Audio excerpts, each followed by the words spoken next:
En medio de los temas de interés que hemos ya transitado en el día, de agregar a esto una entrevista que para nosotros tiene doble connotación. No se trata solo de un invitado más. El doctor Eddie Olivares ha sido un colaborador frecuente, presente en la Z101 en el gobierno de la mañana, pero además de venir con frecuencia en su condición de político activo, permanente en el debate nacional, también en su condición de servidor público, que la ha retomado nueva vez y ahora en un puesto importante. Es ministro de Trabajo de la República Dominicana, quizás el ministerio que regula las relaciones más importantes, ¿no?, entre patronos y empleados, entre los recursos humanos que generan a través de su trabajo la riqueza y quienes obviamente invierten el capital en la generación de la misma. Estas relaciones que deben equilibrarse, que deben a su vez incentivar lo mejor de ambas partes, tienen también sus vicios y sus elementos que pueden ser mejorados, ser perfeccionados en la práctica, y para eso sin dudas existe este ministerio. Queremos saludar entonces hoy nueva vez como ministro de Trabajo y siempre como colaborador del gobierno de la mañana, el doctor Eddie Olivares, al que damos los buenos días. Muchísimas gracias, José Luis.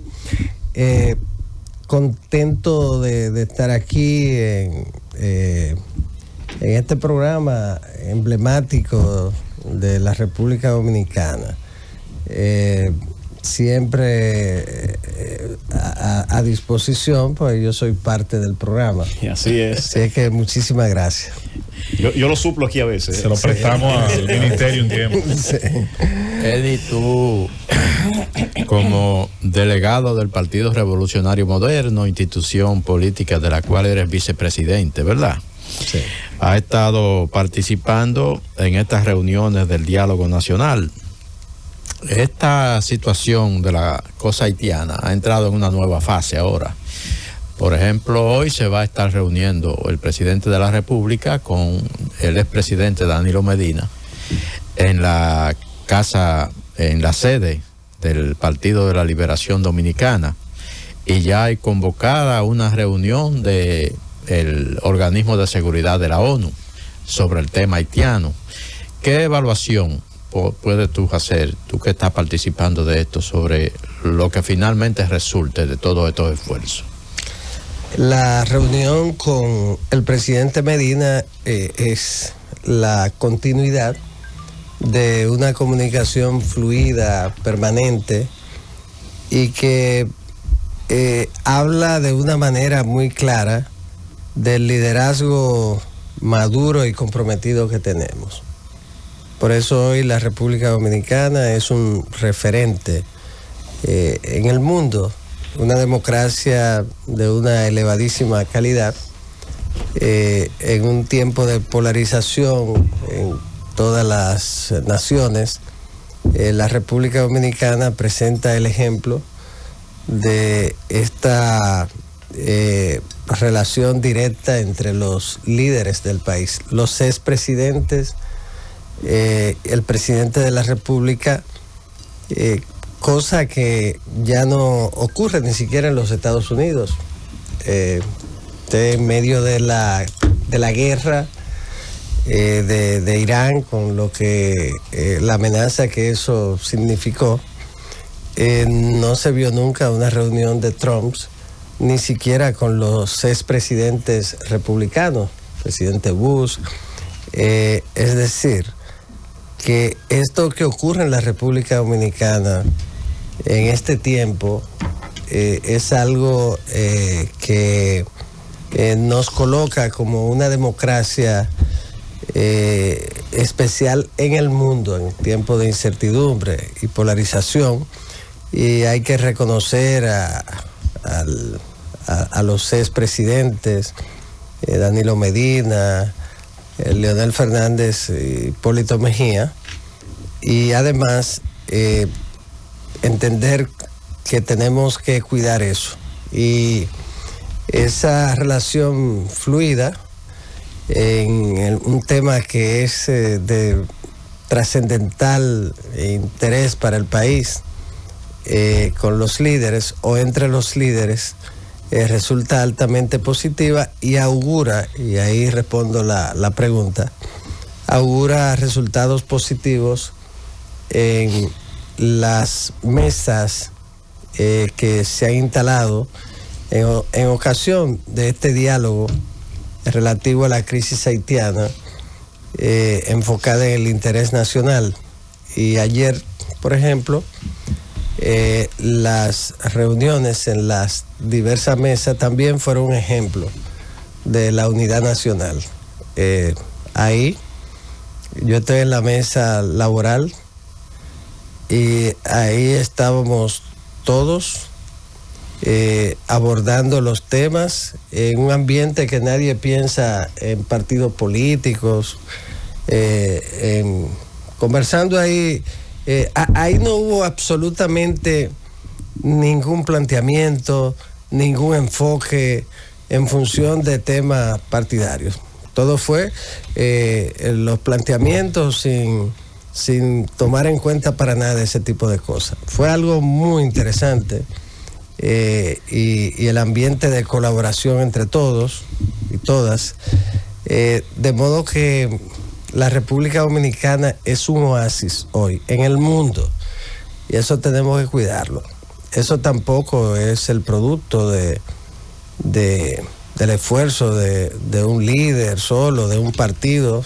Es la construcción sostenida durante muchos años y que en otro tiempo implicó grandes sacrificios para hombres y mujeres que dieron la vida, perdieron la libertad en muchos momentos, fueron torturados, tuvieron que ir al exilio y ahí empezó esa lucha. Y no podemos olvidar tampoco a quienes trataron de construir esto en los momentos más difíciles en que arriesgaron el bien más preciado que era la vida para lo que hoy tenemos. De modo que tenemos que cuidarlo, el mérito también para los que siguieron y para el liderazgo actual, que es un liderazgo ejemplar y que frente a cuestionamientos al sistema de partido en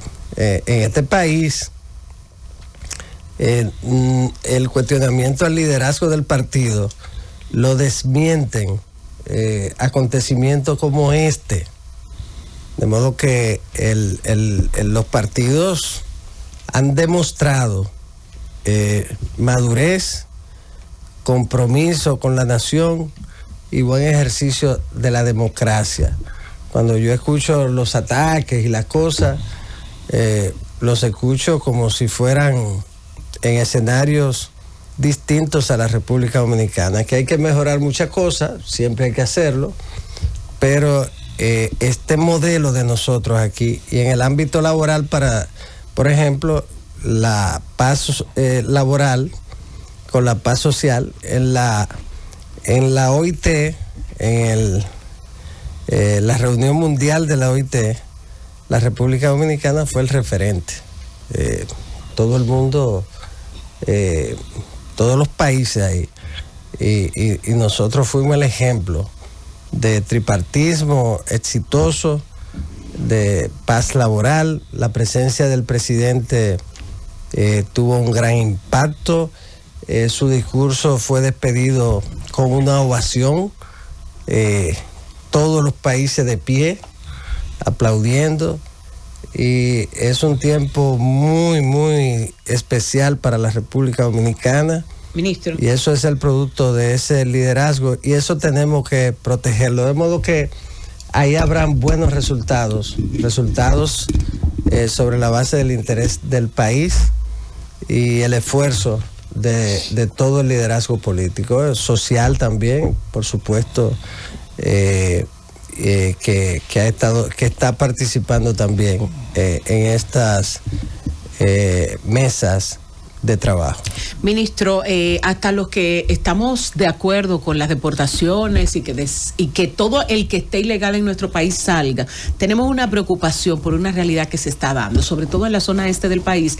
En este momento hay muchos proyectos que están paralizados por falta de empleados, pero no solamente eso, hay servicios incluso que están paralizados por falta de empleados, porque esos sectores parece que se limitaron a tener una empleomanía extranjera, y esa empleomanía en este momento de deportaciones ha faltado. ¿Qué se está haciendo desde el gobierno? ¿Qué se está haciendo desde el sector privado y gobierno para poder llevarle solución para que no se paralicen zonas como la zona este, zonas como Las Terrenas, Samaná, que llevan proyectos de construcción que por mucho tiempo se han suplido, hablando de empleados, se han suplido de la mano de obra extranjera? Sí, todo el esfuerzo. La formalidad, que es un objetivo fundamental nuestro, un objetivo del gobierno, del ministerio, del país, sobrepasar el 50% de informalidad, porque la informalidad implica la negación de derechos fundamentales a los trabajadores. Y cuando se le niega al trabajador, no es a él solo, es a la familia. Entonces, para nosotros eso es prioritario. Hablábamos fuera del micrófono de la formalidad de los trabajadores en las pequeñas empresas, micro y pequeñas empresas, en las que también nosotros tenemos planificados algunos programas para fortalecer a los pequeños empresarios en relación con la formalidad de los trabajadores. En ese sentido, nosotros seguimos trabajando. Tuve una reunión esta semana con la dirección de Adocrovil en el tema de la construcción y sus directivos, que la mayoría son jóvenes y que participan del debate y las soluciones, y su actitud es de plena colaboración en relación para traer la mano de obra dominicana. Y para la formalidad del empleo.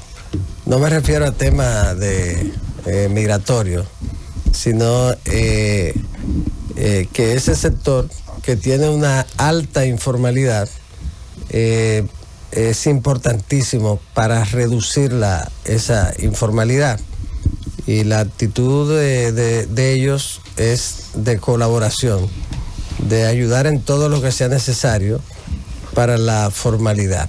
Nosotros tenemos un objetivo fundamental, que es ese. Por supuesto, está también la protección del trabajador en su entorno laboral, la seguridad y la salud en el entorno laboral, que son aspectos muy importantes. En la formalidad yo le voy a poner un ejemplo, que a veces pasa, tú oyes formalidad, bueno, ¿y qué es? ¿De qué se trata? Si tú eres un trabajador formal, va a disfrutar de los derechos, que son derechos de los trabajadores, a la seguridad social. Pero, por ejemplo, en el caso del empresario, ya sea micro, pequeño o grande, le voy a poner un ejemplo de por qué para ellos también es importante. Cuando usted sale de su casa para su trabajo, desde el momento que usted saca el pie de la casa, desde ese momento, si en el horario que usted debe trasladarse al trabajo, ya cualquier accidente es un accidente laboral. Y si usted tiene un trabajador informal, interesante, usted va a tener que responder por ese accidente laboral. El accidente laboral no es solamente dentro del centro de trabajo, es en el horario de trabajo. Y ese horario empieza cuando usted sale de la casa. Entonces, si usted ha formalizado el trabajador, va a responder el sistema de seguridad social a través de IDOPRIL. Y usted no va a tener que preocuparse por cubrir los gastos de ese accidente. Lo tiene que cubrir IDOPRIL. Su única preocupación es, y si al final el accidente ha causado un daño irreparable, que el trabajador no puede volver a trabajar, está la posibilidad de la pensión. Entonces, pero ya usted no tiene ese tema, no tiene que responder por eso. Su preocupación quizá es llamar para saber cómo está la salud de su empleado. Y ahí, que muchas veces los empleadores no valoran eso tiene un significado muy especial. Imagínese usted que tiene su mensajero. La cantidad de accidentes de motocicletas que se producen en el país es inmenso. Si ese mensajero suyo sufre un accidente y no está formalizado, usted sabe que va a tener que responder en los tribunales. Si usted está formalizado, pues, qué pena el accidente y todo, pero no tiene ese problema. Y para el trabajador lo beneficia, y sobre todo el trabajador joven, que si usted se incorpora en la seguridad social joven, tiene la posibilidad de acceder a una pensión, 30 años una pensión digna. Sí, pero si usted se inscribió a los 20 años, en 30 años tendrá 50. A los 20 todavía Entonces, está estudiando en la universidad. Si son 30 sin dejar de trabajar nunca. Sí, exacto. Pero si deja de trabajar y usted empezó temprano, además hay un concepto en ese sentido. Cuando usted empieza en un trabajo formal, tiene la probabilidad de que siga trabajando formal. Si usted empezó en la informalidad, usted continúa en esa marginalidad laboral. Entonces, esa es la razón fundamental, porque es tan importante la formalidad. Si usted empezó a cotizar temprano, usted va a tener la posibilidad de una pensión todavía estando en una condición adecuada. Esa es una razón principal, y en ese sentido nosotros estamos haciendo todo el esfuerzo, y próximamente tendremos una reforma del sistema de la seguridad social que es necesario. No puede esperar la reforma. El país tiene que estar claro en ese sentido. Hay que decidir sobre el tema de la reforma de la seguridad social. Si hay algo que puede afectar la paz social futura, es el tema de la seguridad social y las pensiones de la primera etapa de la seguridad social, y esas cosas hay que resolverlas. Tenemos que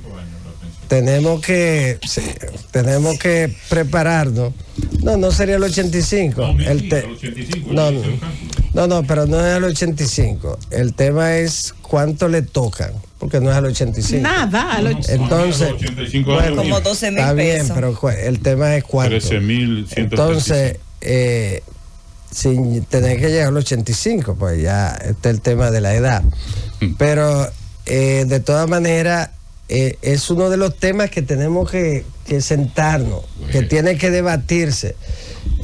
Ya se designó una comisión bicameral que la dirige, la encabeza un experto en la materia. Si se va como el Código Penal 20 años, yo tendré 83. Que es Rafael Castillo, que es el vocero de la Fuerza del Pueblo, un gran legislador.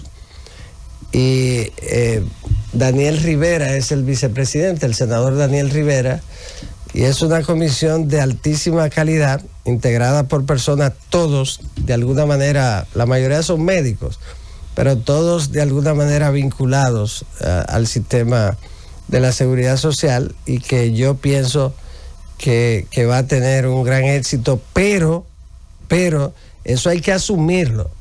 Las cosas importantes hay que asumirlas, y asumirlas todos, Y el Congreso Nacional en ese sentido tiene que estar consciente de que esa es una ley que debió revisarse 10 años después. Estamos en el 2025. Por lo tanto, ahí hay un atraso del Congreso Nacional.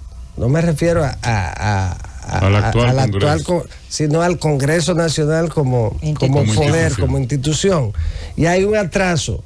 Entonces los legisladores tienen que estar claros que existe un atraso en el tema de la ley 8701, como tenemos un atraso y un anacronismo en lo relativo al Código de Trabajo que debe ser aprobado.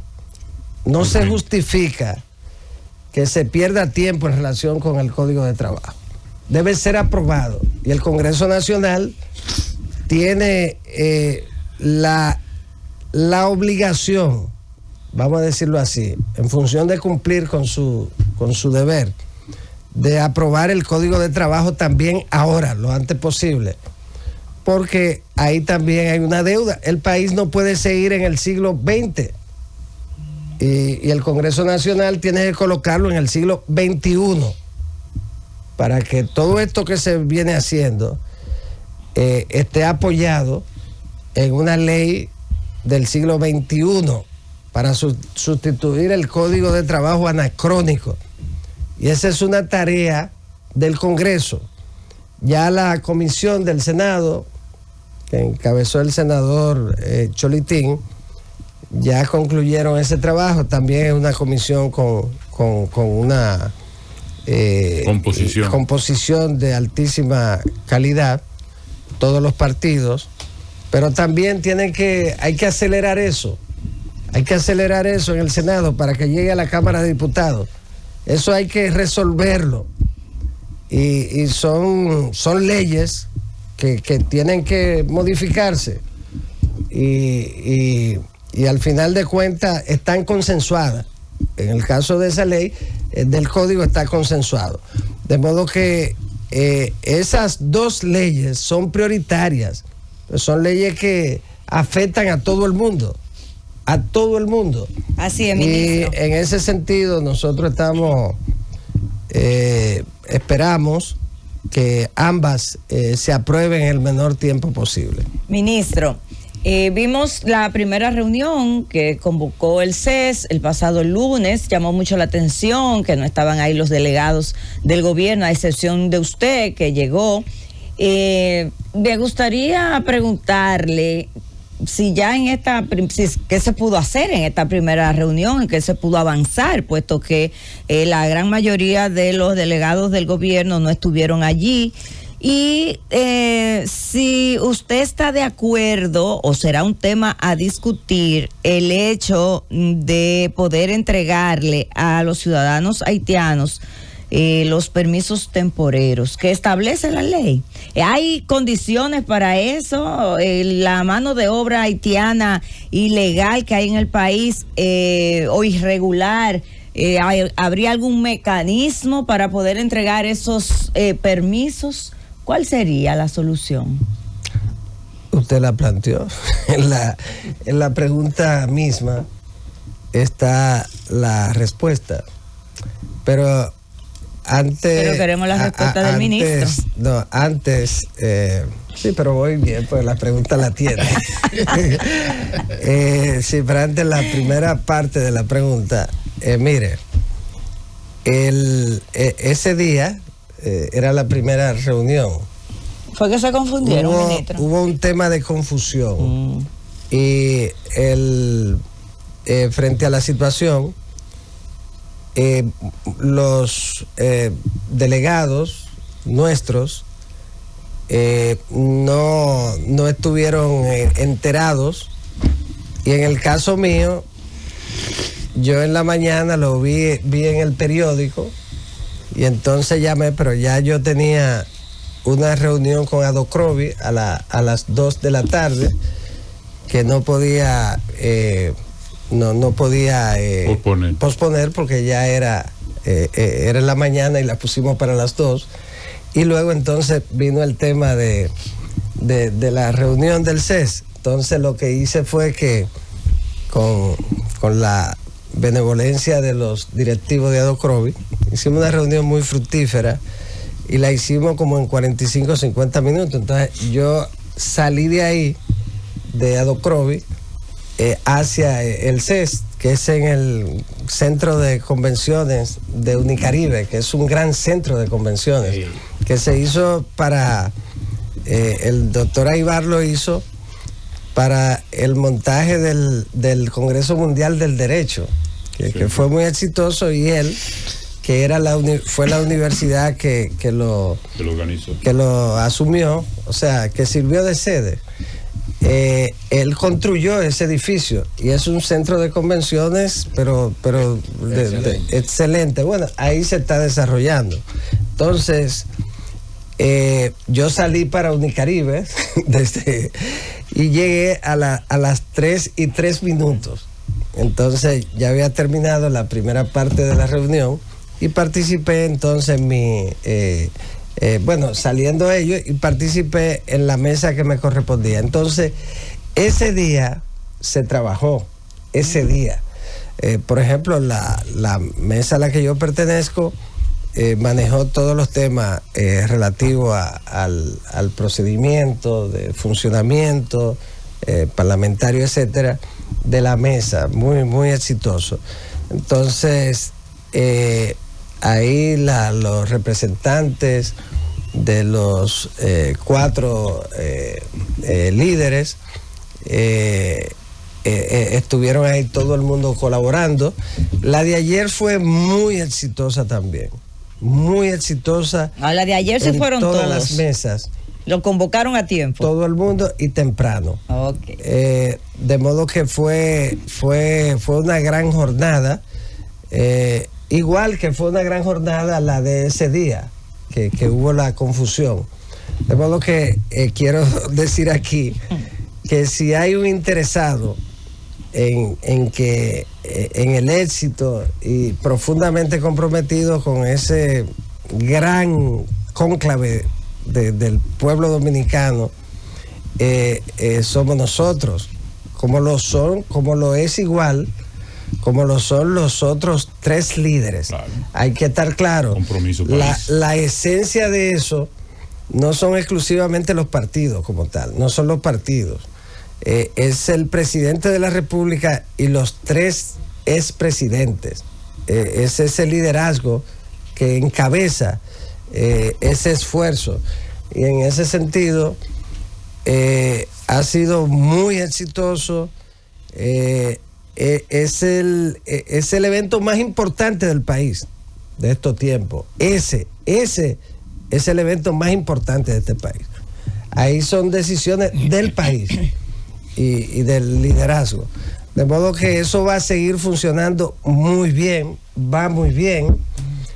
No podemos dar detalles porque el propósito es que los detalles lo den la cabeza, no nosotros. Cuando haya conclusión.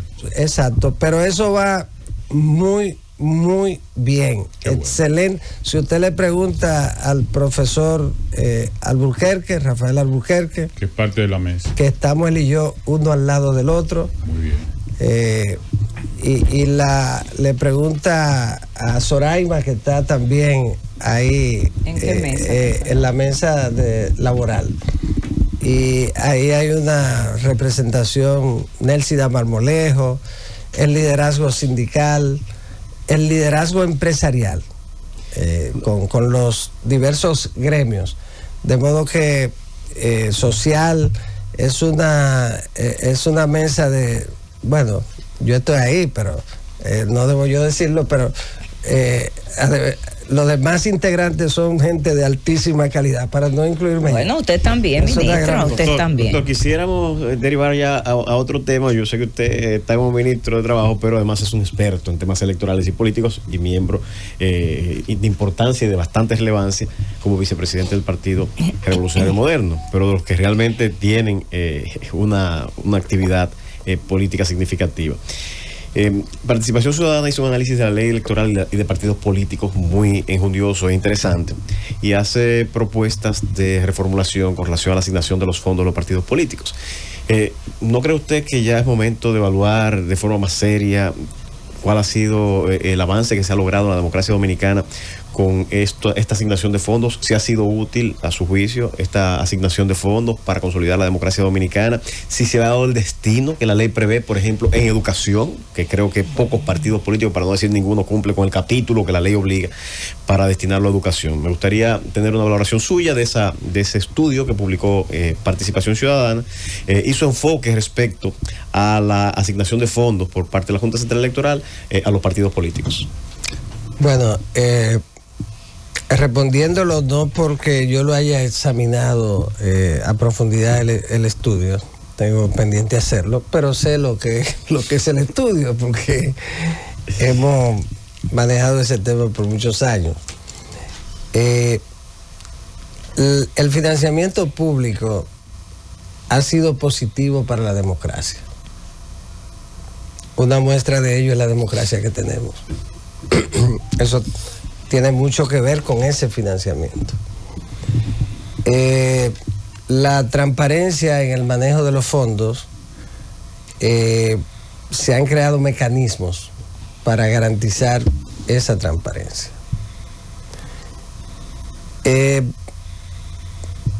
Usted siempre, no me refiero a usted, me refiero a uno, siempre pensamos en el dinero, en todos los temas.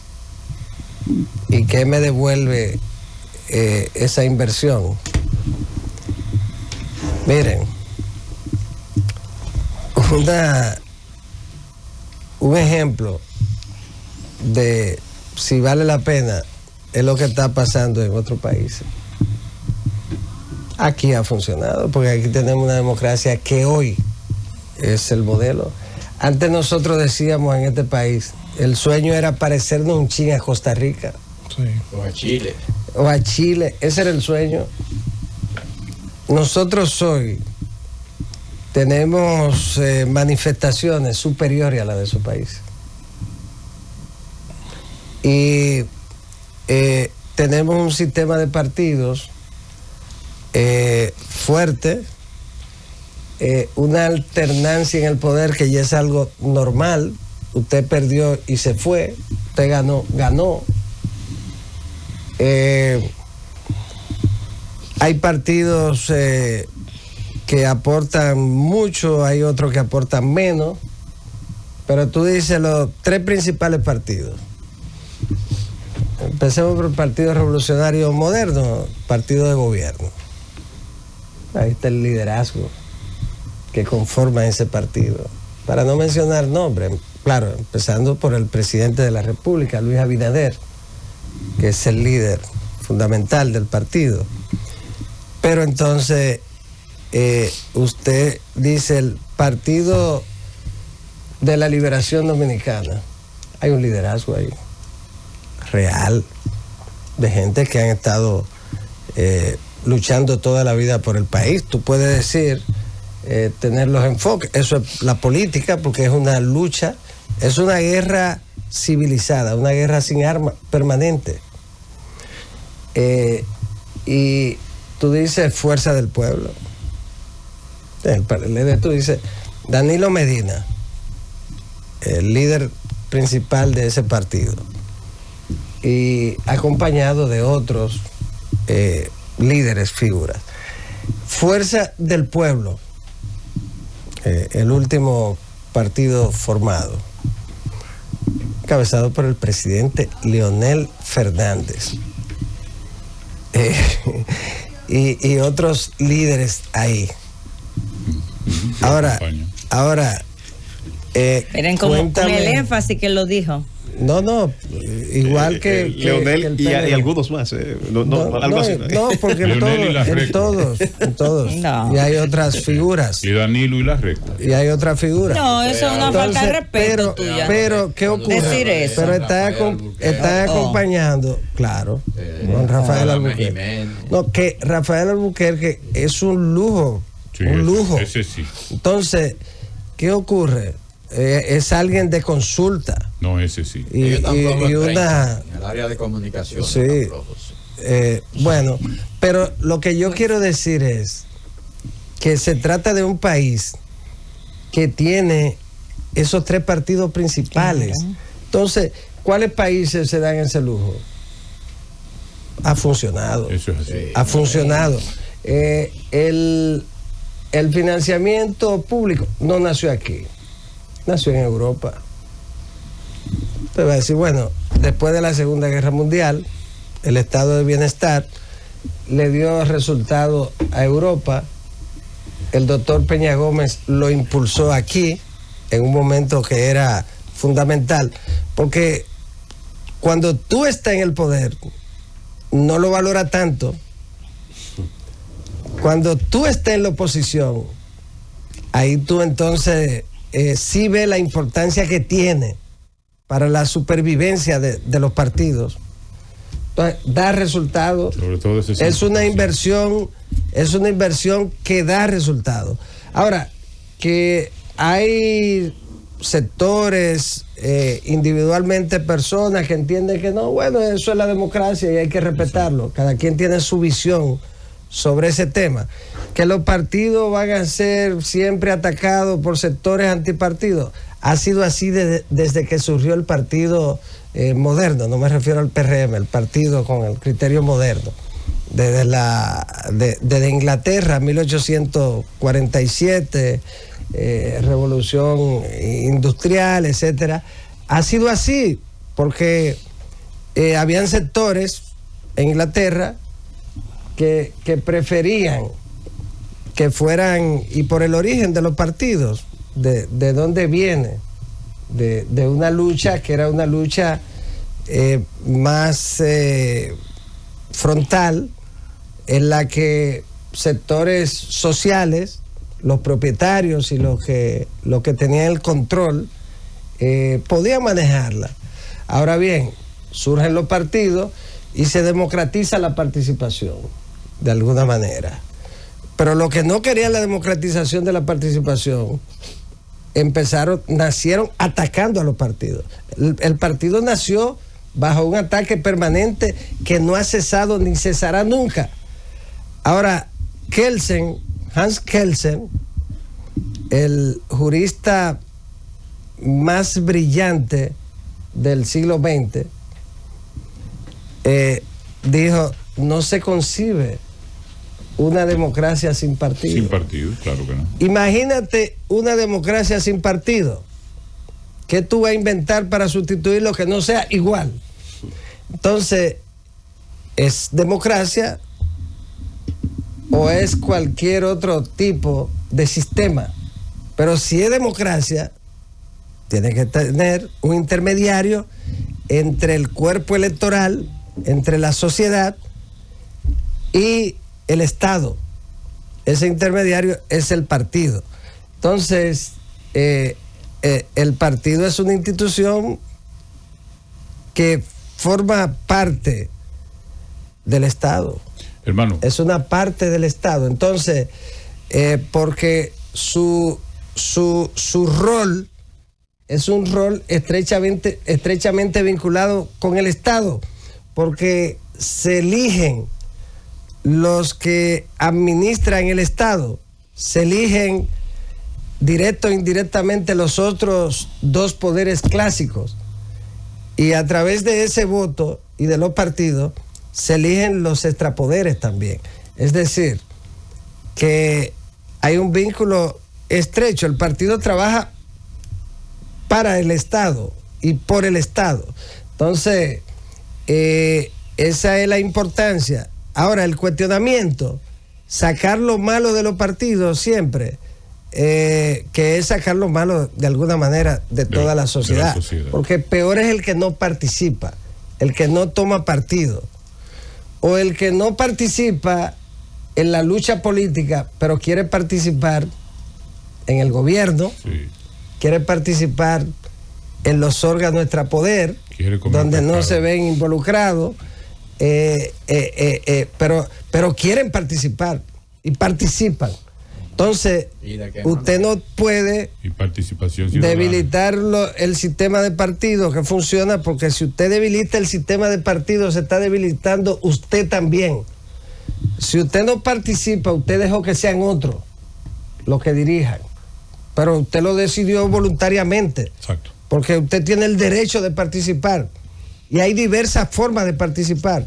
Usted tiene muchas formas, entre ellos está la participación a través de organizaciones de sociedad civil. Es legítimo también, claro, y hay que respetarlo.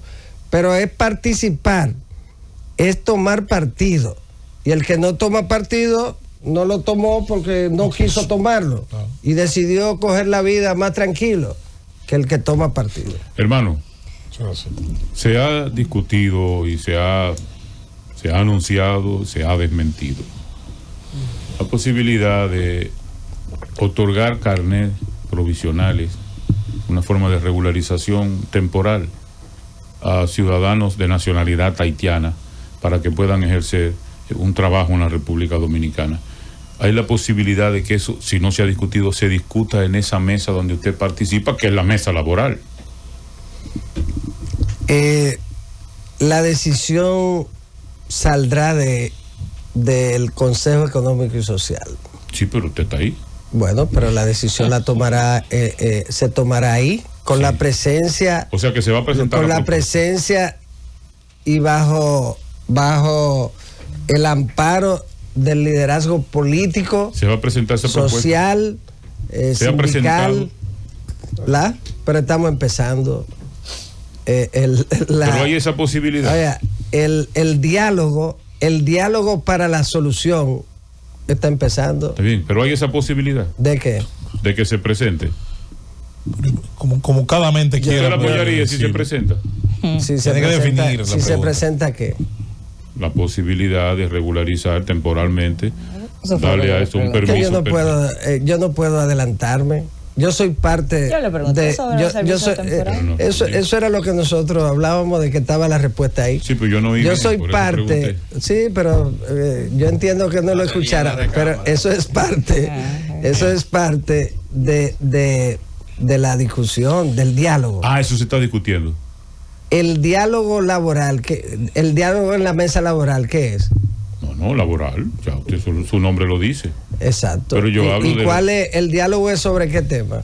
Sobre el tema laboral. No, hermano, el diálogo del CSIT. No, yo hablo de la mesa laboral. No, pero del diálogo en sentido general. De la que usted participa. No, pero el diálogo, del ministro de Trabajo. No, pero el diálogo en sentido sobre qué es el diálogo para tratar el problema haitiano en República Dominicana. Y la mesa laboral también.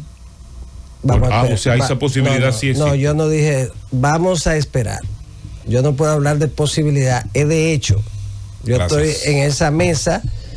En esa mesa se va a abordar el tema laboral en relación con el objeto fundamental del diálogo. Sí. Y hay que esperar el resultado de esa mesa. Ministro, ¿para qué usted va a hablar de un tema cuya decisión está en una mesa de un diálogo? Y hay que esperar las propuestas también. Usted es parte de ese diálogo y de esa mesa. Pero no, como soy parte, no puedo actuar de manera individual, ni puedo especular, ni puedo plantear mi criterio. ¿No? En este momento no. Okay. Pues yo estoy en esa mesa. Hay que esperar el desarrollo claro del diálogo. Las 4 figuras de ese diálogo, que son los que tienen la autoridad son el presidente de la República, Luis Abinader, y los expresidentes Leonel Fernández, Danilo Medina, Hipólito Mejía, sin que el orden diga nada, sino esos son. Perdón, ministro. Doctor Olivares. Los 4 grandes. Perdón. Mire, en su área usted ahora tiene que enfrentar choque de intereses, las posiciones de cada uno de los 2 sectores. Usted estuvo en un evento internacional hace poco y habló sobre la necesidad de trabajos dignos, salarios decentes, lo cual sin duda es un objetivo muy noble.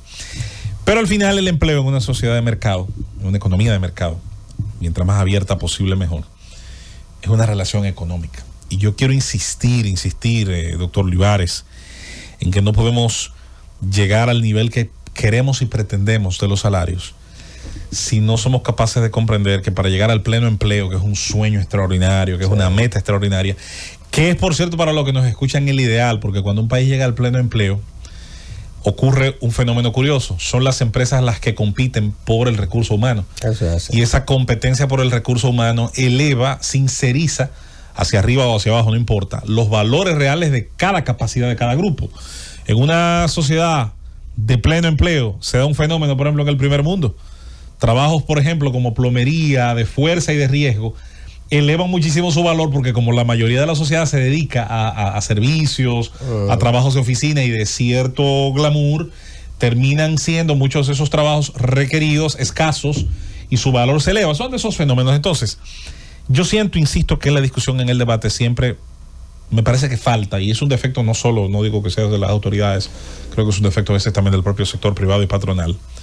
Insistir en que debemos también al tiempo en que tratamos de ponderar mejores condiciones para el trabajador, tratar de ponderar mejores condiciones para la productividad y la competitividad, sobre todo de las MIPYMES. Las empresas grandes no tienen ese problema. Claro. Y mientras eso no ocurra, vamos a seguir teniendo un techo, porque una cafetería pequeña, a veces subir los salarios puede implicar la decisión de tener que despedir uno o dos. Y para ese que despidieron no valió la pena mejorar la legislación, para él fue una pérdida. Entonces, quiero insistir en eso, doctor, porque yo sé que en este cuatrenio o en el tiempo que usted va a estar ahí, ojalá que sea todo el proceso de esta administración, necesitamos elevar el debate. Esa es mi propuesta, es lo que hemos requerido siempre, lo que le hemos preguntado a cada uno de los ministros de trabajo siempre cuando han estado presentes en esta cabina. Sí, totalmente de acuerdo. Nosotros ahí estamos plenamente sintonizados, es verdad. Tenemos hoy un tripartismo que es un ejemplo. Sí, usted lo dijo, que en América Latina eso no abunda. No. Sí. Entonces, usted va a Sudamérica y es matándose uno con otro, una cosa. Exacto, entonces en Centroamérica peor. Eso conduce hacia una unidad de acción. Yo voy a aprovechar la pregunta a propósito para contar de una reunión, un encuentro de la semana pasada, de dos.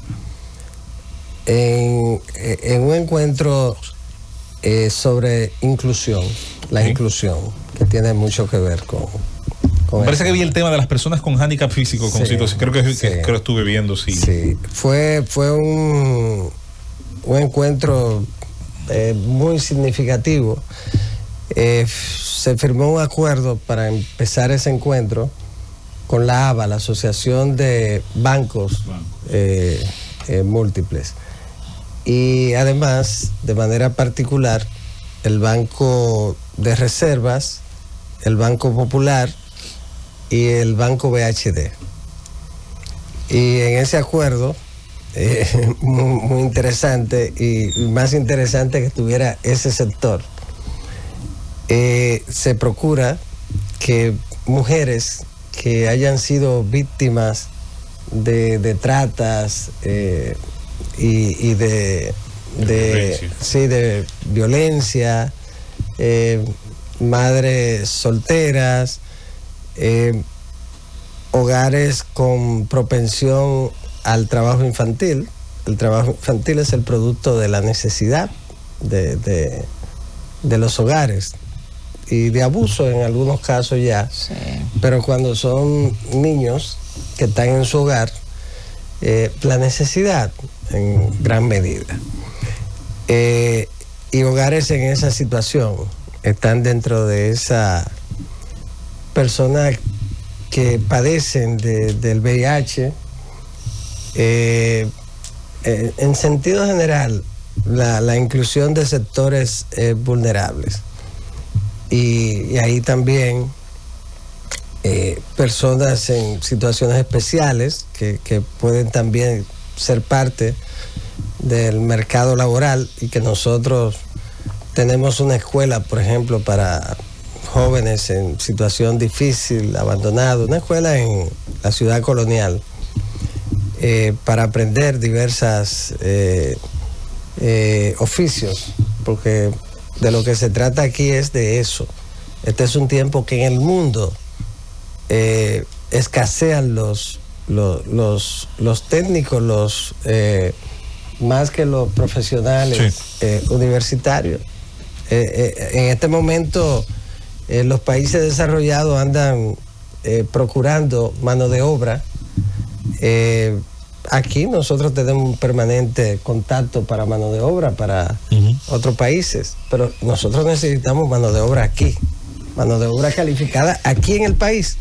Tenemos una altísima escasez. En eso trabaja Infotep, el profesor Rafael Santos, que ha hecho un gran trabajo. Que hoy son 55 centros en todo el país. Pero ese acuerdo es un reflejo también de cómo se asumen compromisos y el ejemplo de esas instituciones. Y ahí vamos a incorporar, y se va a incorporar mucho más instituciones en este gran esfuerzo que va a ayudar a que esos sectores tengan espacios a través de trabajos decentes, trabajos formales. Y es un reflejo también del compromiso de los empleadores con este propósito y con este esfuerzo que venimos haciendo. Pero como dice José Luis, con toda la razón, es fundamental mantener esa dinámica para lograr las metas. De modo que totalmente de acuerdo, y el propósito es que sea así. Vamos con la presencia del ministro de Trabajo y nuestro amigo el doctor Eddie Olivares a hacer una breve pausa. Al regreso continuamos con más. El doctor Olivares, que es el tema electoral, calendario electoral, ley electoral, que ahora está también en boga. Así que retomamos esta ronda de preguntas y respuestas con Rosendo Tavares. Hablando de esa última parte que tú tocabas, José Luis, precisamente estas decisiones del Tribunal Superior Electoral recientemente, que ordena un reordenamiento de la boleta en función de, creo que solamente la suma de las votaciones, ¿verdad? ¿Cómo explicamos todo eso? Que la gente lo entienda bien, Eddie. Tú que manejas bastante ese tema. Como diría la generación Nets, la falta de criterio firme en relación con el tema del financiamiento y el espacio en la boleta electoral son dos elementos. Sí, sí. Es una cosa épica. En un momento alguien dice que es sobre la base de la suma de todos los niveles y su promedio. Y su promedio. Y en otro momento ha sido el más alto de los tres. El más conveniente, que era el último. La decisión del último era que se hiciera sobre la base del que más le conviniera al partido al que se trate. Se dice, bueno, la votación fue alta en el nivel presidencial, como fue en un momento de fuerza del pueblo. Entonces, en ese momento se decidió que fuera sobre la base de la votación en un nivel, la más conveniente. Usted elige la que más le convenía. Ahora entonces, el Tribunal Superior Electoral, el mismo Tribunal Superior Electoral, ahora cambia. No sé si la fundamentación de la sentencia es suficiente o justifica correctamente ese cambio, pero el caso es que hemos tenido también en el pasado, cuando la propia Junta era la que tomaba la decisión, fue en un momento sobre la base de las últimas elecciones, cuando estaba dividida en 2 años la celebración de las congresuales. ¿Cómo está? La congresuales. Bueno, que acaba de llegar don Bienvenido. Sí, para una honra para mí estar aquí. Muchísimas gracias y gracias por el esfuerzo de venir y acompañarnos. Un gran honor. Entonces, en un momento era cuando estaba dividida las elecciones, era de medio término, presidenciales y entonces congresuales y municipales cada 2 años, que era el mejor modelo. Sí, a mí me gustaba más. Entonces, era sobre la base de la presidencial. Luego entonces, en otro momento, era sobre la base de la sumatoria y luego el último que acaba de ser sustituido por el Tribunal Superior Electoral, que era sobre la base de la votación que más favoreciera al partido. Yo creo que eso requiere, y cuando yo estaba en la Junta, yo siempre lo planteaba, esa decisión debe tomarse antes del inicio del cuatrenio, para que no sea una sorpresa. Esta decisión afecta a partidos que, si era sobre la base del modelo anterior, calificaban para recibir el beneficio de más del 1%, que es en base al 8% del financiamiento, y en consecuencia recibían un fondo mayor. Los que sacaron esa votación en cualquiera de los niveles superior al 1%, ya estaban preparados para recibir ese financiamiento y para tener el espacio en la boleta también. Con esta decisión cambia todo, y partidos que tendrían entonces acceso conforme al modelo que acaba de ser derogado, en este caso ya, unos que estaban fuera del 8% ahora entran, y otros que estaban dentro ahora salen, y no puede ser de esa manera. Eso debió, yo planteé siempre que debió estipularse en la ley orgánica del régimen electoral o en la ley de partidos, pero debió establecerse, debió de alguna manera petrificarse en la ley y no dejarlo eso a la libre voluntad de la Junta Central Electoral o de la interpretación en ese sentido del Tribunal Superior Electoral. Creo que es un reflejo también de la conveniencia de una reforma de la ley de partidos. La ley de partidos debió ser reformada antes de las elecciones pasadas, y se hizo un esfuerzo, se avanzó, pero al final hubo que dejar esa propuesta de reforma de la ley 3318. Esa ley también, aparte de que fue profundamente impactada por decisiones del Tribunal Constitucional, del propio Tribunal Superior Electoral, y que por lo tanto era necesario que se adaptara a esa realidad, y también a través de sentencias exhortativas, como era la relativa al transfugismo de candidatos, que el tribunal le dijo, bueno, señores, es que ese texto es inconsistente, no expresa claramente su objeto, y por lo tanto debe ser corregido el texto.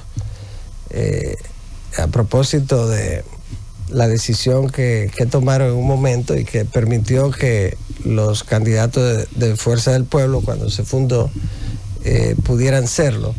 Entonces, eso debió hacerse. Ahí hay un atraso de parte del liderazgo político y del legislador. La reforma de verdad, más que por una situación coyuntural, como fue la que se produjo como consecuencia de la sentencia del Tribunal Constitucional en relación con los candidatos independientes, usted no debe abordar exclusivamente ese tema. Ese tiempo que se ha empleado debió emplearse para la reforma de la ley orgánica del régimen electoral y para la reforma de la ley de partidos, que debe ser reformada ya. Debió ser una de las leyes prioritarias a ser reformada, porque es una ley defectuosa como consecuencia no solo de las decisiones del Constitucional y del Superior Electoral, sino que hay que adaptarla, hay que modificarla.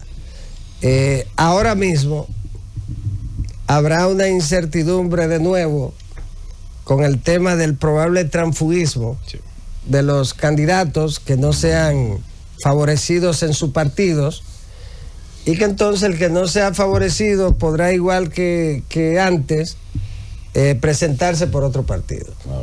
Pero está la incoherencia de que en un momento todos dijimos, el liderazgo político, que una de las buenas virtudes de la aprobación de la ley de partidos en el 2018 era precisamente que iba a frenar ese tipo de transfugismo que le hacía daño al partido y a la democracia. Y sin embargo, el Constitucional Superior Electoral barrió el piso con el texto, que ciertamente era un texto muy malo, esa es la verdad. Pero eso debió resolverse, no se ha resuelto. Entonces hay que llamar la atención en cuanto a recordar que está pendiente esa reforma y que es necesario llevar a su realidad la ley orgánica del régimen electoral, y que el tiempo que se ha empleado para un solo aspecto de la ley de partidos, que nunca fue tan relevante, para un solo aspecto, que es el de los candidatos independientes, y se le ha dedicado muchísimo tiempo en la Junta Central Electoral, en los partidos, para ese solo artículo, cuando el deber era, lo conveniente era reformar la ley de partidos, que tampoco requería que fuera una reforma total, porque la ley lleva 7 años, y también adaptar a su realidad, llevar a su realidad la ley orgánica del régimen electoral. Creo que hemos fallado en eso. El enfoque, la visión ha sido equivocada por parte de los partidos en cuanto al tema de reforma.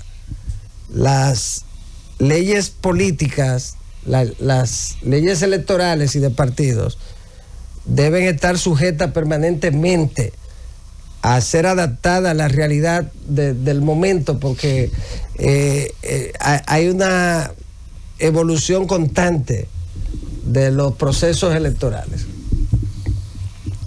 Eddie, recientemente el Partido de la Liberación Dominicana recibió un revés de parte de la Junta Central Electoral a su propuesta de señalar o elegir candidatos, y han hecho el señalamiento, y lo hizo Francisco Javier García directamente, de que el PRM sí está en campaña y ya tienen, ya está en la calle Carolina, los presidenciables, pero sobre todo en las últimas semanas hemos visto muy activas a Carolina y a doña Raquel Peña. O sea, desde el PRM, ¿qué se le dice al PLD? ¿Qué se le dice a los otros partidos políticos que se están quejando de que a ellos los están frenando y al PRM le están dejando la cancha abierta? Bueno, yo creo que ni una cosa ni la otra, de que a uno le están dejando con la cancha abierta y a otro le están frenando. Es que, y yo lo he dicho aquí muchísimas veces, es que tú no puedes elegir candidatos al margen del tiempo establecido en la ley.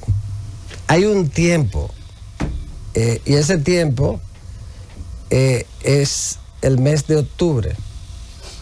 Y si usted lo va a hacer mediante primarias, la ley dice el día. y quién va a ser el árbitro, el organizador, que es la Junta Central Electoral. Y eso lo aprobaron los partidos políticos. Pero ellos dicen que están en la misma condición del PRM, simplemente haciendo una campaña interna. Vamos a esa parte, lo aprobaron todos los partidos, que fuera así, que fuera en octubre, todos los partidos. El mismo liderazgo que tenemos hoy lo aprobó para octubre, el año anterior al de las elecciones. Y eso está precedido de un periodo de campaña también establecido, que empieza el primer domingo del mes de julio. Periodo de pre-campaña. Del año anterior de las elecciones. Entonces es la pre-campaña. De ahí se pasa a la elección en el mes de octubre, y de octubre entonces se pasa inmediatamente al inicio del periodo de campaña electoral, que culmina con las elecciones. En ese sentido, usted no puede elegir candidato antes. Eso lo hemos dicho 1000 veces. De modo que lo que ocurrió es correcto en ese sentido. Pero usted no puede engañar el sistema escogiéndolo y después aparecerse en octubre y decir, mira, ahora lo estamos formalizando. No, porque un partido no puede enviar el mensaje del engaño. No me refiero solo al PLD, ningún partido. Ese tipo de cosas afecta a la democracia. Porque los líderes políticos tienen que ser el ejemplo.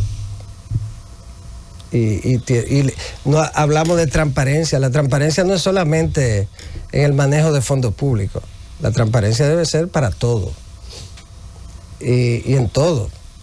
Entonces, eso no puede ser. Entonces, ¿qué ocurre? Campaña a destiempo, la ley dice claramente, y está prohibida. Yo no puedo venir a decir aquí que bien, que todo bien. Eso está mal. Ahora, se ha establecido un mecanismo, la propia Junta, aclarando lo que es pre-campaña y lo que se permite para usted poder ejercer su derecho a ser aspirante, que eso es otra cosa. Hay que respetar el derecho de cada quien a ser aspirante. Usted tiene derecho a aspirar. Ahora, lo que usted no puede hacer es actos que están prohibidos dentro de esa etapa de las aspiraciones. Eso hay que respetarlo. Entonces, respetarlo todo el mundo. Esa es la posición en el partido también de nosotros. Ese es el criterio. Si nosotros aprobamos la ley, tenemos que respetar la ley.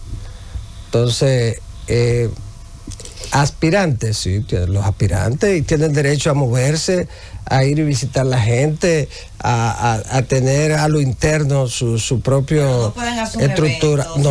No, ni hacer propaganda, ni eventos, pero el derecho, eso no se lo puede prohibir la ley. No, y lo que cambia aquí es la convocatoria oficial del partido, que es lo que hemos explicado 1000 veces. Es un derecho. Entonces, de modo que, y además eso está claro, el órgano electoral es el responsable de que se cumpla, y tiene que asumir su responsabilidad con firmeza, y él es un órgano lo suficientemente fuerte en este momento como para tomar decisiones. Hay que tomar decisiones. Ministro, cuando usted ocupa un cargo es para tomar decisiones. Entonces, la decisión es responsable en función del interés de la nación. Y en ese sentido, también los partidos tenemos que ayudar al órgano. No podemos crearle situaciones difíciles al órgano. Yo creo que tenemos que todos, de alguna manera, hacer un pare. Y entonces caminar correctamente. Ahora, lo que no se puede prohibir son las aspiraciones. Todo el que quiera tiene derecho a aspirar. Claro. Lo que se debe es respetar las reglas. Correcto. Entonces, ese es el criterio que yo he tenido siempre. Lo que sí vemos, ministro, es cierto descuido evidentemente de algunos funcionarios actuales del PRM y que aspiran a ser candidatos a la presidencia por ese partido, porque vemos en algunos renglones, por ejemplo, no lo voy a poner para no, ¿verdad? Pero vemos algunos funcionarios específicos que esas áreas que manejan, esos ministerios, esas direcciones que tienen, acusan en este momento cierto deterioro a partir de las quejas de ciudadanos que reciben esos servicios. Entonces, ahí sí hay un problema, ahí sí yo creo que el PRM o el presidente de la República tendrá que ver cómo garantiza de que esos funcionarios que están haciendo un ejercicio de derecho, de querer aspirar y de reunirse con los compañeros y de visitar a las bases, todo eso está dentro de su derecho y no atenta contra la ley, pero que sí no atente contra lo más importante que ellos tienen ahora, y es la administración de sus diferentes ministerios o direcciones generales.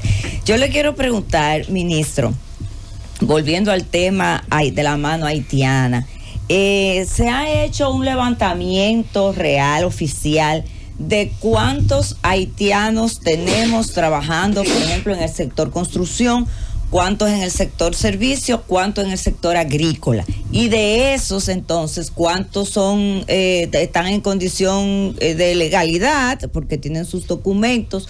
¿Cuáles en situación de irregularidad porque tuvieron su documento en un momento dado y hoy no lo tienen actualizado? ¿Y cuáles definitivamente son ilegales totalmente? Sí, claro. Hay datos sobre ese tema. Yo no voy a... bueno, en el propio... El Ministerio de Trabajo. Creo que los estudios del Banco Central... la migración o sea, hay datos en ese sentido. No voy a entrar en esta ocasión en detalle porque no quiero que se confunda cualquier respuesta en ese sentido que yo dé y tocar ese tema en un momento en el que yo estoy como parte de la mesa laboral en una situación en la que debo evitar cualquier tipo de planteamiento sobre un tema que va a decidirse en el CES. Modo que lo vamos... que estoy pidiendo son los datos de lo que existe, no es que no me dé su opinión al respecto. No, pero después yo traigo los datos. Muy bien. Sí, Doctor Olivares, existen y son datos que sirven también de insumo para el diálogo en la mesa de trabajo. Doctor Olivares, yo le tengo una pregunta en su calidad de vicepresidente del PRM y de miembro prominente de la dirección ejecutiva. Tenemos retos importantes en materia legislativa, reformas que no aguantan más, como ya usted ha reseñado, la reforma laboral, la reforma a la seguridad social, la reforma al Código Penal, la reforma a la ley 1015, que reformaba el Código Procesal Penal, fue declarada inconstitucional con un plazo que vence el 11 de diciembre, siendo esa ley simple y sencillamente desaparece y volvemos al ordenamiento 2002, el Código Civil, el sistema de alquileres, las leyes que manda la Constitución, que incluso la misma Constitución, en la reforma del 2024, ordena, establece un plazo, una cantidad de legislaturas, creo que son 7 legislaturas, no me acuerdo exactamente la cantidad de legislaturas en las que se debe abordar todas las reformas que exige el mandato constitucional. Se critica que el PRM en determinados momentos impulsa ciertas leyes, ciertos proyectos y que pasan, pero que en este caso ha sido bastante flexible, genuflexo y en ocasiones le ha faltado autoridad para hacer que estos temas avancen. ¿Cuál ha de ser la posición del PRM frente a esa inacción del partido de gobierno que está mayoritariamente representado en el Congreso Nacional? Particularmente yo entiendo que las decisiones hay que tomarlas y que el legislativo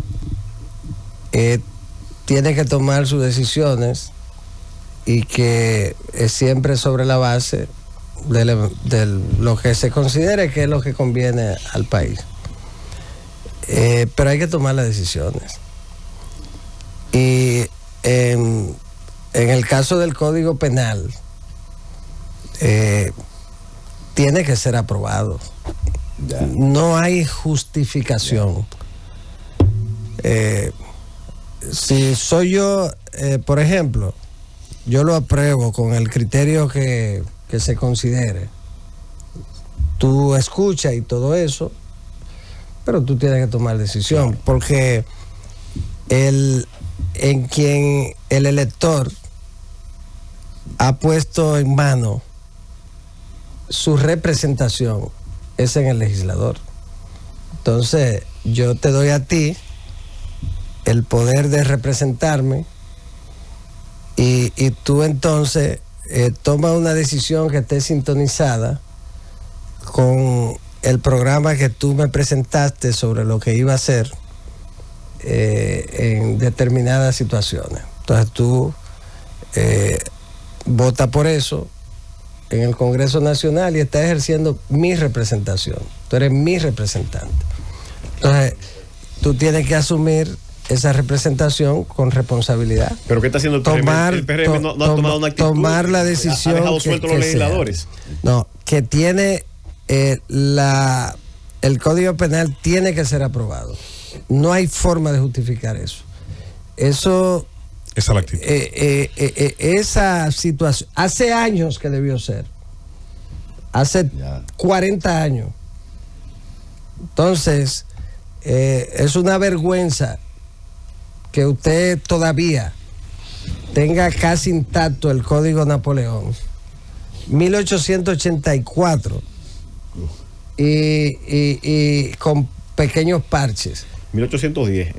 No, aquí se adaptó 1884. Sí, pero 1810 es su origen. Así claro, es. Entonces, eso es una... mira, ese es uno de los gravísimos de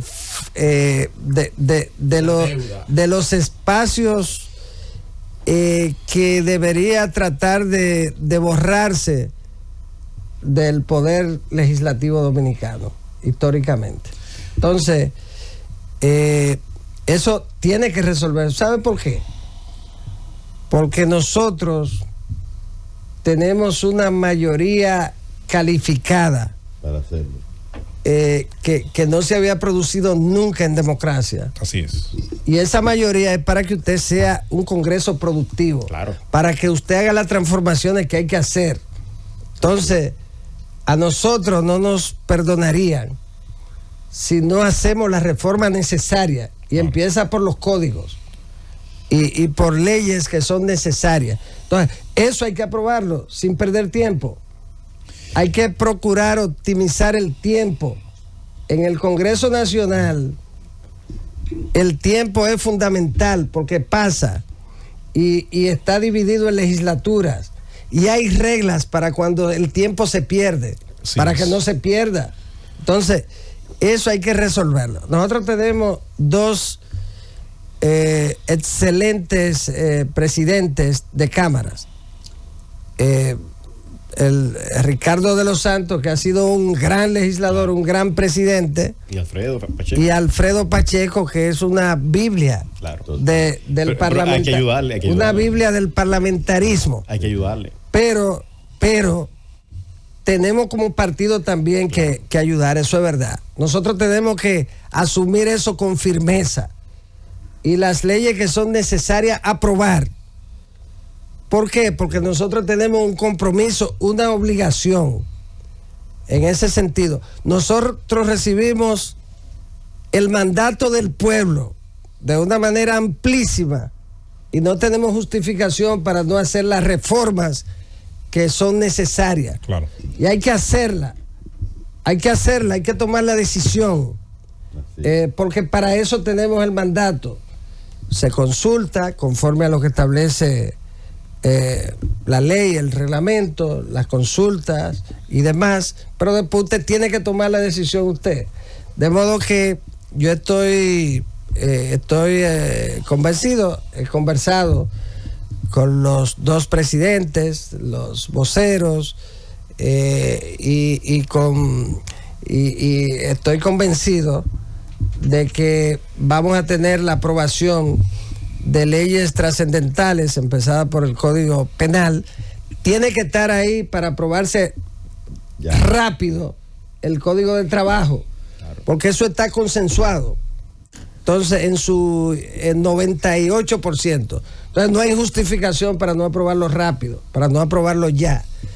De modo que el Congreso está trabajando fuerte, están trabajando en horarios extras y están concentrados, la verdad, están haciendo un gran esfuerzo que debe culminar con leyes trascendentes en esta misma legislatura y en la que viene. Así es. Ministro doctor Olivares, hace, no sé si un mes, un poco más, sé que fue ya en la etapa intermedia, digamos, de su inicio como ministro, usted hizo una revelación al país sobre una serie de sanciones a unas empresas, no sé si eran del rubro industrial o de manufactura, creo que sí, que, como ha pasado muchas veces y lo hemos visto y hemos sido testigos, tanto porque lo hemos visto porque nos lo han dicho, pues mantenían a sus empleados en una situación horrible, con rondas de trabajo de 12 horas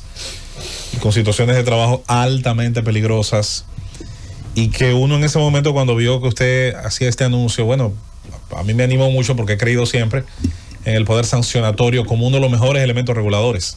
El dolor de bolsillo es crónico y le genera inmediatamente, no hay cosa que convenza más de que hay que cambiar y mejorar las condiciones que las sanciones. Y yo creo mucho en eso. El sistema anglosajón se ha basado mucho en el tema de las multas. Claro. Ha sido una forma incluso de establecer la política pro competencia. Lo que le duele a el bolsillo. Entonces, yo lo que le quiero preguntar es, después de ahí no hemos vuelto a ver anuncios similares, pero ha seguido la inspección, han habido más castigos. Ojo, yo no quiero que castiguen a nadie, yo quiero que todo el mundo lo haga bien. Ahora, ¿qué ha habido de ahí en adelante con respecto a ese tipo de trabajos por parte del ministerio? Sí, vamos a anunciar próximamente. Sí, el ministerio está trabajando, pero lo hacemos sin mucha... Sí. Por ejemplo, esas 8 empresas, la labor en las 8 empresas está paralizada. Hace casi 45 días. Las empresas están paralizadas. Como decía Roy Tavares, se siente. Le pusimos condiciones. Hubo una que intentó un amparo, pero que ayer desistió. Son condiciones de que tienes que cumplir con la seguridad y la salud en el entorno, que era un desastre, una cosa vergonzosa. Empresas que producen muchísimo dinero, con la que es difícil competir en una situación en la que no pagan horas extras, que la gente trabaja 12 horas sentado en una lata. Horas extra. Bueno, presentamos ahí los sillones. Era deplorable, de verdad que sí. Eso, una cosa vergonzosa. Y se lo advertimos. Ya antes se habían hecho operativos, habrían, y no había consecuencias. Ahora hay consecuencias. Okay. Entonces, y se lo advertía a uno de los principales. Conversé y le dije de una manera clara, le dije, mire, para que usted no pierda su tiempo ni su dinero, sepa usted que no existe absolutamente nada que le permita empezar a reiniciar el trabajo en sus empresas si usted no cambia todo lo que está haciendo ahí. Y si usted le da algo a alguien por ahí, usted está perdiendo, para que usted lo sepa, está perdiendo su dinero, porque no existe persona en el país que pueda reaperturar el trabajo sin usted cumplir con la ley. En ese sentido, cumplir con la ley es, primero, la seguridad. en el trabajo, la salud. Ellos todos, como creían que era jugando, no lo hicieron a tiempo, llevan 45 días sin trabajar. Entonces, ahora ya lo están cumpliendo. Hay una que cumplió, pero yo voy a ir personalmente a ver la situación. Tenemos militares dentro de esas empresas porque ¿quién compite con empresas como esa? No hay forma. ¿Cómo se compite si no pagan ni siquiera el salario mínimo? Ahora yo le dije, eso se acabó. Si usted quiere, lo vamos a ayudar a contratar. Todos eran extranjeros, todos. Seguro que vietnamitas y camboyanos. Entonces, si usted no cumple, no puede trabajar. Si usted no paga las horas extras, si usted quiere que lo ayudemos para que también reclute dominicanos, vamos a ayudarle y vamos a colocar en la bolsa de empleo, vamos a colocar los anuncios diciendo que usted paga sueldo mínimo y más que el sueldo mínimo, que usted paga horas extras, que usted y especificando cuáles son los puestos, los técnicos que necesita, y nosotros lo vamos a ayudar a conseguirlo, pero con trabajos dignos. Usted va a tener que formalizar sus trabajadores si usted quiere trabajar, y hasta que no lo hagan, están suspendido el trabajo. Me interesaba retomar ese punto porque un castigo a tiempo es una buena disuasión a los demás. Claro, sí. Y aquí hay que comenzar a dignificar sobre todo ese trabajo intenso, ese trabajo de fuerza. La manufactura no tiene por qué hacerse en condiciones paupérrimas como si fueran los que remaban en las galeras francesas. O sea que remar era un trabajo tan duro y tan denigrante que las condenas a prisión de algunos crímenes en Francia te condenaban a remar a las galeras. Sí. O sea, como era tan malo y nadie estaba dispuesto a hacerlo por las buenas, era una condena que un juez te da. Usted está condenado, 20 años 10 años remando en las galeras. Sí. También los niños huérfanos que encontraban en las plazas públicas, los que no tenían, no podemos igualar el trabajo de manufactura, el trabajo industrial, el trabajo de los talleres, de los tornos, igualarlo a esas condiciones. Y además la gente, jóvenes, si trabajan en condiciones razonables, decentes, la gente va y trabaja. Exacto. Porque ahí se forman, forman los técnicos. Pero aquí hay gente que han venido creyendo que llegaron en el feudalismo a la República Dominicana. Eso no lo vamos a permitir. Ahí está. Aquí, y estamos trabajando para eso. No estamos haciendo... vamos a anunciar las cosas que es necesario anunciar, pero que sepan que vamos a fortalecer mucho más la inspección. Tenemos un déficit de inspectores, pero estamos haciendo la gestión del lugar para fortalecer ese departamento, y ahora estamos trabajando con lo que tenemos, pero las empresas tienen que cumplir, todas las empresas. El año pasado firmamos 550 certificaciones de empresa en seguridad y salud, pero nosotros vamos a estar ahí en cada empresa esta semana, en otras, y ya más adelante vamos a hacer el anuncio público. Doctor Eddie Olivares, le agradecemos esta presencia importante. Sí. Y qué bueno. Voy ahora a la reunión del Consejo de la Seguridad Social, que era la 9. Ahí me estaban llamando. Ellos le esperan. Salgo para allá corriendo. Ministro Olivares, gracias por esta participación en el Gobierno de la Mañana, como muy bien usted sabe.